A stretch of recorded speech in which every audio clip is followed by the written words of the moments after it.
He had his gun, so he just swung it open. I start to notice that, the atmosphere feels a little bit weird.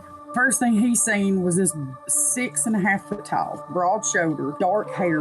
That freaked him out. We hadn't talked to her about like life and death and what any of that means. She's 3 years old, So we turned around. Suddenly there's a whole tree falling across the road. And she was describing to us that, there was a deceased person that she could see visually. You're listening to Cryptid Clues, where we tackle the ever-expanding history and mystery of monsters and supernatural madness every Monday.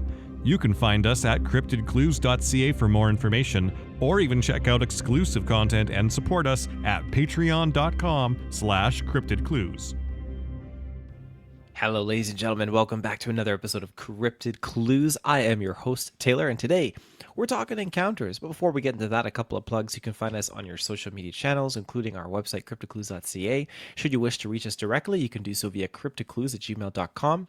Now, if you missed last week's episode, go check it out because while things may have simmered down a bit publicly speaking regarding extraterrestrials and UAPs and all that, I felt it was necessary to keep the conversation ongoing as a reminder that things are still really happening out of this world. If you aren't one for UAPs, the week prior, we took a look into Lake Tahoe and the mysterious cryptid that resides there, Tessie. But without further ado, let's look into these encounters. Now, our first one comes from the mysterious western state of Oregon, and I quote, "Two of my friends and I were on a fly fishing trip from Mount Hood in Oregon. We made our way southeast and linked up on the Rogue River and then down to Hat Creek and Pitt River.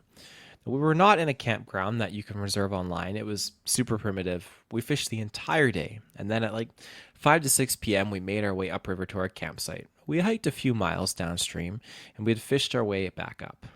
Now, if anyone is wondering, there was a group of 3 other fly fishermen. There was a classic Toyota Tacoma dudes about 50 feet to the east or upriver, and once at about 7 p.m., it's still light because it's the end of summer. We were cooking bratwurst over the fire pit. We started to hear like a wrestling, branches breaking somewhere in the forest upstream. This is where the most chaotic mayhem in a slow motion event of my life unfolded. The campers that were like 50 feet away were running towards us at full speed and yelled, 'Holy shit, did you see that thing?' And they had this look of terror. Literally, before that sentence was even finished, this low bass, super loud roar came from the tree line that wasn't more than 20 feet away. And this full-size buck comes sliding out on its side, legs kicking in the air because it's trying to get traction. Imagine a house cat sliding across an ice rink. The deer bashes straight into our campfire. Sparks, hot dogs, branches lit on fire just go everywhere. The deer stands up right beside me, in between my 2 friends and I, and then there are 3 guys from the camp next to us to my right. Not kidding. This deer was like within 2 feet or less from me. The deer looks towards the forest where it came from, and all of our eyes followed, and there was a gigantic creature standing there, like 8, 9, 10 feet tall human thing covered in hair. It was the same color as a Rottweiler, like dark brown, black all over, and light brown around its face and hands, probably 2 to 3 inch long hair. It was pure confusion. Us humans didn't move. Bigfoot didn't move. The deer just stood there. None of us moved for at least another minute. Then Bigfoot just left, walking like a human with a stride on scale with a person that size. It walked up the bank, across the dirt road, and then up the hill mountainside. The deer darted off downriver to my west. I don't have an answer as to why we didn't pack up and leave, because when I play this scenario in my head, I pack up and leave. But I think we were all just in shock. The other campers moved 1 tent into our campsite and slept in 1 tent, and my 2 friends and I slept in my 2-person tent. The next morning, we left. There was a dead deer found between our truck and the campsite, and I can't say for sure it was the same one, but its rib cage was split open and everything gone from the inside. Now, we asked ourselves if it could have been poachers, but nothing important was taken. I was so beyond being scared that night, and for a solid month after, I remember that it made me feel like barfing. And I still got nauseous thinking about and retelling the story. It was just so weird. I don't think that I thought it was going to kill us. It was more like that I saw something that I wasn't supposed to see, and it was something that I was told was not supposed to exist. End quote. Not all encounters are the same. Some I feel are reactionary, and others maybe are more animalistic or aggressive, and not like I'm going to kill you or eat you aggressive, but territorial. Hey, you need to leave. And of course, there are some cases where it's like this. I'm passing through, I was hunting, and oh, I didn't expect to see you guys here. A part of me finds some real merit in an experience like this because of how innocent it is, where two things that aren't necessarily supposed to be in the same place, in fact, come into contact with each other, and of course, a deer that's stuck between a rock and a hard place. It's very interesting seeing how they found this body and everything was kind of cleaned out on the insides, and I don't know exactly because we don't have any kind of overview of how Bigfoot operates when it comes to hunting and killing and eating its prey like a deer, but I don't know. Do we think that this is something Bigfoot would do? We see lots of encounters where Bigfoot like to leave things behind, and maybe this was just it doing something. It's just a strange coincidence that something like this would pop up between the campsite and their vehicle. But I digress. Our next encounter is interesting because it involves a canine. Now, all dogs are different, with unique personalities and traits, and while sometimes you can anticipate reactions and responses in situations, the situations that involve our pets and cryptids are a whole different category altogether because your dog may suddenly react in a way you do not anticipate, and that's no one's fault. A human in a situation with a cryptid would probably react in a way you would never anticipate. It's just, you can't really ever be prepared for when something mysterious like this appears in front of you. Of course, some professionals out there may be more adept in the woods and plan for these sorts of things, but I'm not going to disregard that. When you're dealing with Sasquatch or just other cryptids like this, or aliens or UAPs or plethora of other things, it's a whole new dynamic. And I quote, I've only shared this with a few close friends, but I'm deciding to write my detailed account of what happened to me over a few separate incidents. Somebody asked a question about if anybody had a dog with them during an encounter, and so I decided to share mine with my black-mouthed cur, who is named Max. Now, to begin, I've been into camping and hiking since I was about 10. I've spent many nights in a tent deep in the woods there, many with others and some by myself. For the first few years I had never given any thought to the existence of Sasquatch, and my main concern was rattlesnakes or a rabid animal. March of 2019 was the first time I ever went out, just my dog and I. We set up camp off a trail located near the fire department that flies the CSA flag instead of the US flag. I forgot the name. But we set up our camp about a mile down the trail at a clearing that was an established site that had been used by others. The evening went as planned, consisting of some dinner, a cigarette, and some music before bed. I awoke to my dog standing over me, tucked in my sleeping bag. He was barking at something outside of the tent and on the other side of the trail. The area was a hillside that went around a corner, and the steps sounded heavy, but unlike a deer. Max barked at the animal for less than a minute before I sat up and unzipped the tent. It was at this point that the steps scampered back over the hill and away. For about 4 years, I thought that these were deer who weren't afraid of my dog. September of 2023, I was about to start a new job and decided to spend my last 2 days in the woods with my shotgun and my dog. It's important to note that just a couple months prior, I and 2 friends had begun to find tracks in the woods along with oddly contorted trees. I had a feeling that they may be real, but hadn't had anything else happen and was skeptical until we reached a clearing. For the whole hike, everything was silent except the sound of the wind. At the clearing was a large tree that appeared to have grown sideways before going up. Now, behind the tree, we had previously found tracks, and so I went to look for more. I never saw tracks, but was immediately hit by a horrendous odor. The odor can be best described as rotten meat and feces, very similar to the smell of rotten roadkill. What was interesting about it is that it felt like it just descended on the area, and it felt warmer and sticky. Now, Max was sniffing the air intensely, but stood still as a stone. Despite considering Bigfoot was out there, I was under the impression that it was a dead animal and didn't want my dog to eat it. So I decided that it was time to go and check the other trail, and Max refused to come with me despite being very well behaved on a leash. I kicked him in the rump to get him to move, and we went back to the trailhead. All seemed normal, and I still didn't think too much. Once ending the loop, I decided that it would be fun to explore the less traveled trail.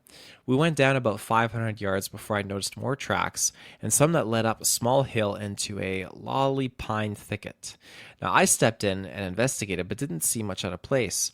There were some interesting teepee-looking structures in the woods nearby, but nothing that could not have been done by a bored camper.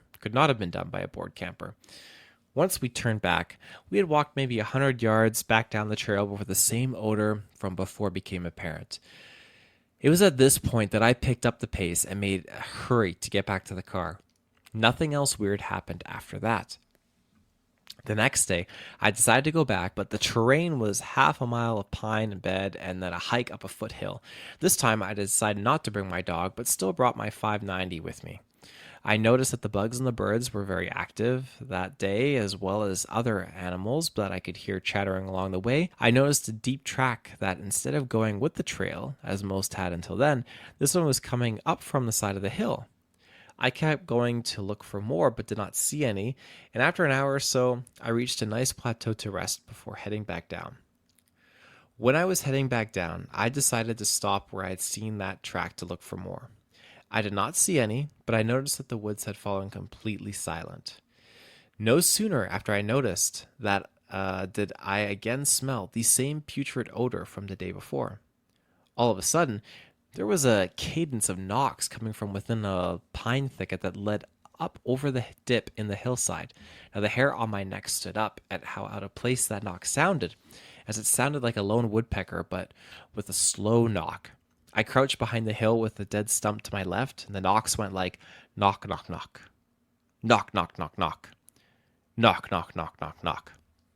After the second set, I began to mimic it to try to lure a bird out to ease my mind, only it did not ease my mind.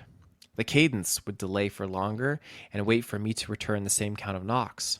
After the third round of 5, there was a crunch snap from the thicket. It sounded heavier than me, and like it was orientating itself. At this point, I decided to perk up over the hill and make a noise just on the off chance that, I was near a black bear. I made a "huh" sound, but nothing happened. I stood all the way up, leveling my shotgun, and made the same sound, but much louder and deeper. Right after I did, whatever was in the trees made a break for it and crashed up the hill and stopped suddenly after about 5 seconds. The part that stood out the most is that despite how close it was, I couldn't see any movement out of the trees, aside from the breeze. I slowly walked back down the trail until I was out of view and picked up my pace. The odor faded, and eventually the sound came back as I neared the bottom. It wasn't until I had gotten back down the hill and in my car that I stopped to take a breath and realized how terrifying it was that something so heavy was able to stay so hidden. I've not returned to that trail alone since. Of the times that I have gone, nothing like this has happened since then. End quote. I think it's interesting to mimic sounds that these things make. I've noticed some Bigfoot hunters try to do this and investigate or instigate a response in their quest for evidence, but in the cases of this experience, it was providing a logic to an unsettling scenario, kind of debunking it. But I wonder what they think when a human being does it. That's, of course, me assuming tree knocks carry a specific form of communication or meaning, which, if we look at chimpanzees, it was only discovered within the past 3 years that they drum on trees to communicate.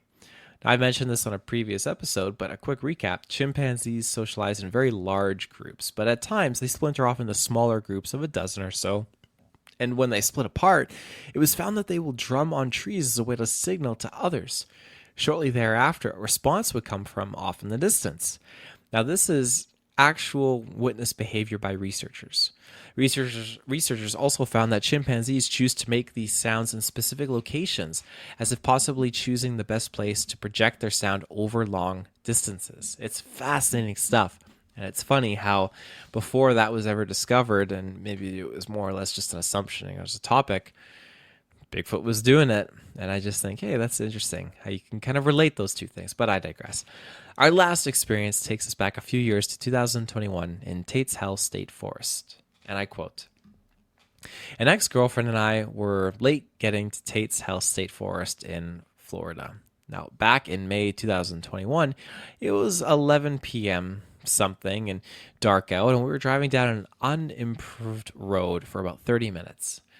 We then followed the GPS down a very narrow trail. I'm driving a mid-sized truck, and the branches on either side of the truck were constantly scraping. As we're driving slow due to the ruts and puddles, we see something emerge from the left-hand side of the trail. Cross, stop, look at us in the truck, then disappear into the woods on the right side of the trail. A total of maybe 4 to 5 seconds, it was on 2 legs. It was so out of place because of the location. 40 minutes outside civilization and improved roads, conditions, time, speediness, and effortlessness, But I can't begin to describe the marsh-like conditions we were driving through for this bipedal thing to just traverse with such ease. Its arms swung as it walked, its eyes reflected the headlights, and its body stood so powerfully tall. The details on its skin and fur are a bit harder to describe due to the sprinkling rain and the 15-foot distance. However, it was dark skin fur. The biggest part of the story is definitely the fact that we were on the wrong trail.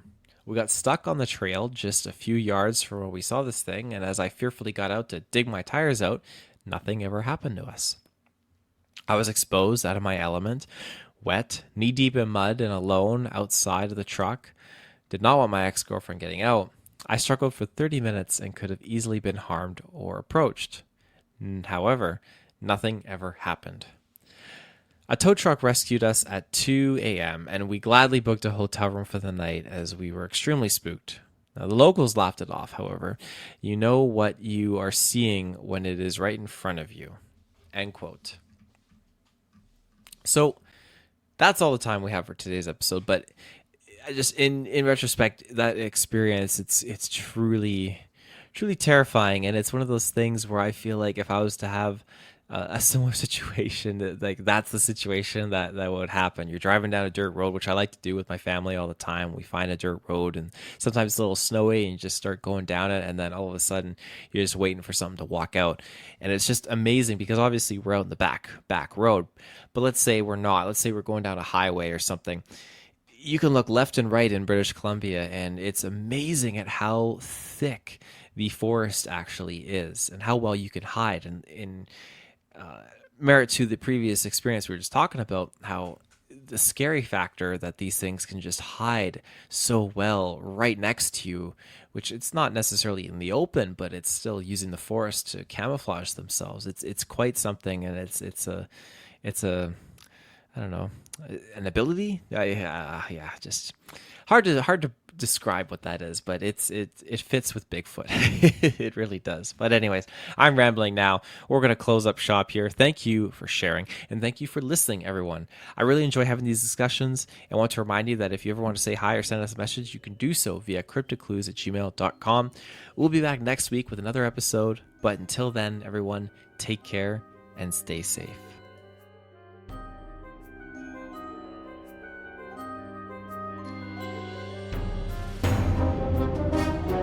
Thank you.